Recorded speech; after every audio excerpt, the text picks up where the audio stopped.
안녕하세요. 텍스세미나의 핵심을 읽어준 세미나 고우성 PD입니다. 2000년 이후에 웹과 SNS가 확산되면서 기업 외부의 다양한 데이터 소스로부터 데이터를 처리할 필요가 증대되었는데 이로 인해서 NoSQL이 각광을 받기 시작하였습니다. 2010년 이후에는 과거의 데이터 분석이 아닌 미래에 대한 예측과 추천을 위한 데이터 활용이 확산되면서 자연스럽게 벡터DB, 그래프DB, 시계열DB 등이 눈에 띄게 성장하고 있습니다.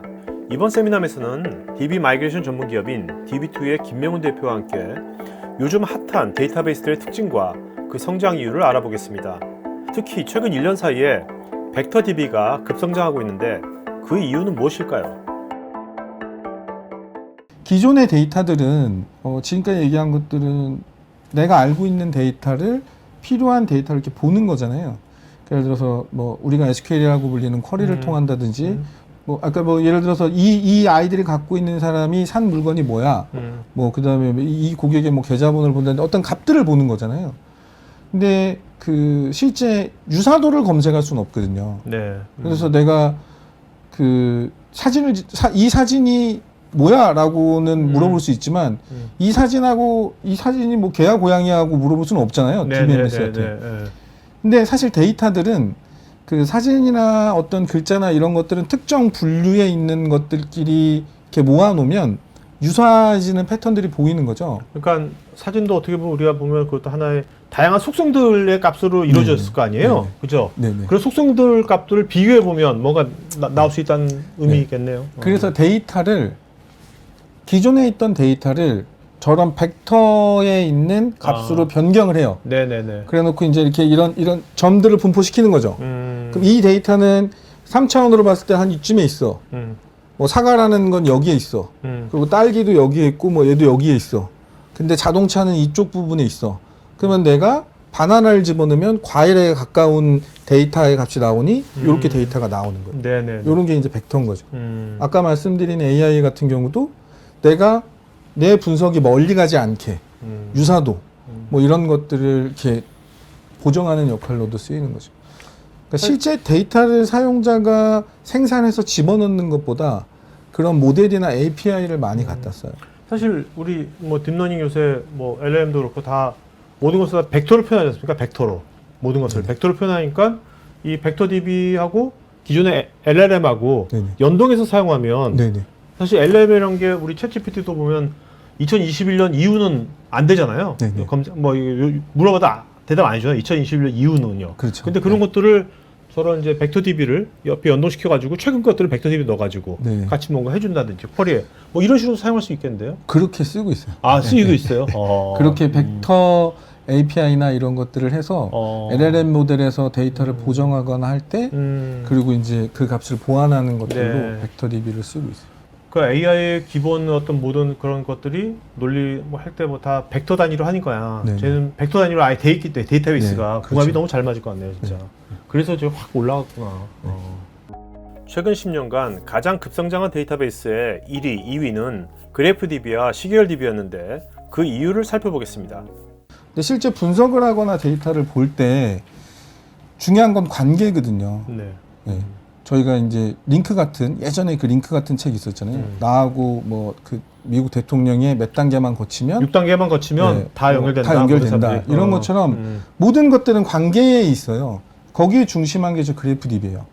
그래서 실제 뒤에 나오겠지만 예를 들어서 저하고 PD님의 제 데이터 노드라고 불리는데 PD님의 데이터 노드가 있고 둘의 관계를 엣지라고 선이라고 하는 이 엣지라고 부르는데 우리 둘은 뭐 예를 들어서 사회자와 진행해서 만난 관계야. 이 관계를 같이 저장을 하는 거예요. 그러면 데이터는 어떻게 돼 있냐면 각 노드들하고 각 관계가 저장이 돼 있어요. 이런 식으로 저장이 돼 있으면 그러면 그러니까 PD님이 아는 전혀 다른 사람, 전혀 다른 곳들의 관계를 몇 단계를 거치면 볼 수 있는 거죠. 이제 거기에 활용 방안이나 이런 것들은 좀 뒤에 나올 거고. 특히 이제 SNS라든지 분석이 급격하게 늘어나면서 그래프에 대한 것들이 확 증가를 해요. 그러니까 관계가 들어가 있으니까 뭔가 어떤 특정 뭐 노드에 대해서 드릴다운해서 뭔가 분석할 때 되게 편하겠네요. 그렇죠. 그래프DB 같은 경우는 저 이제 그림에서 보듯이 저렇게 관계들을 저장을 해놓으면 전혀 에펠탑을 간사한 적이 없는 사람이 내 친구 중에 누군 갔을 거잖아요. 에펠탑하고 너의 관계가 뭐야?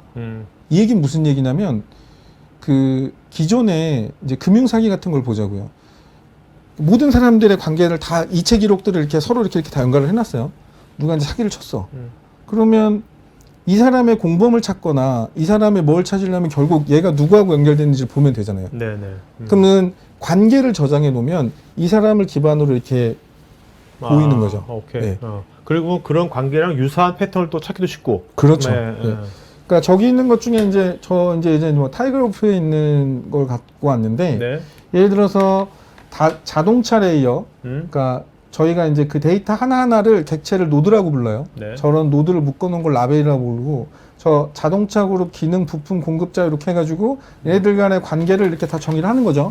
어떤 자동차에는 어떤 기능들이 있고 그 기능들은 어떤 부품들을 쓰고 그 부품들은 어떤 공급자가 있어 이런 관계들 이렇게 쭉 해놨어요.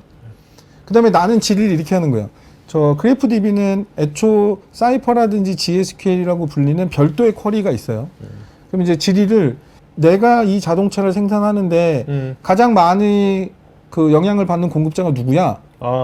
내가 파노라마 썬루프를 추가하고 싶어. 그러면 여기에 그 부품들의 공급자가 누구야? 이런 것들을 조인 형태로 찾는 게 아니고, 그러니까 어떤 공급자들의 치중돼 있거나 이렇게 되면 나중에 거기에 수율에 문제가 생기거나 이러면 전체에 영향을 받잖아요. 네네. 그럼 이렇게 아까 황금 비율을 맞추겠죠. 이런 것들. 아까처럼 이상징후라든지 그 뭐 비정상 거래들 그리고 그 실제 조세 회피라든지 이런 것들을 밝혀내는데 저 그래프DB가 쓰여요.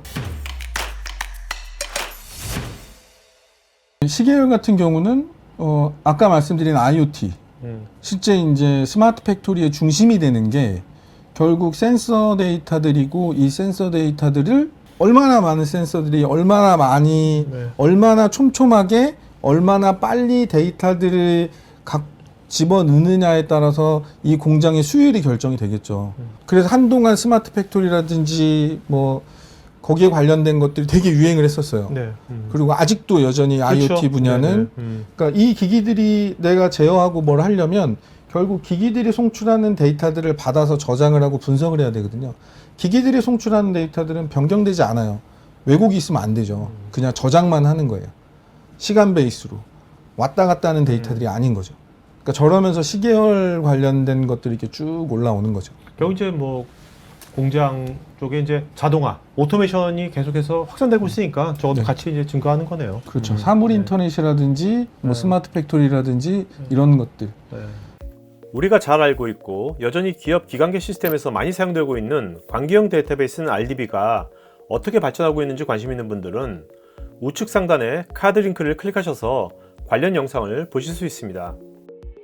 테크 전문 채널 토크IT에서는 데이터 저장, 분석, 보호 관련 다양한 전문가들과 언제든지 상담하고 소통할 수 있는 구해줘 데이터란 공간이 있습니다. 구글에서 한글로 토크IT 치시거나 우측 상단에 링크를 클릭하시면 됩니다.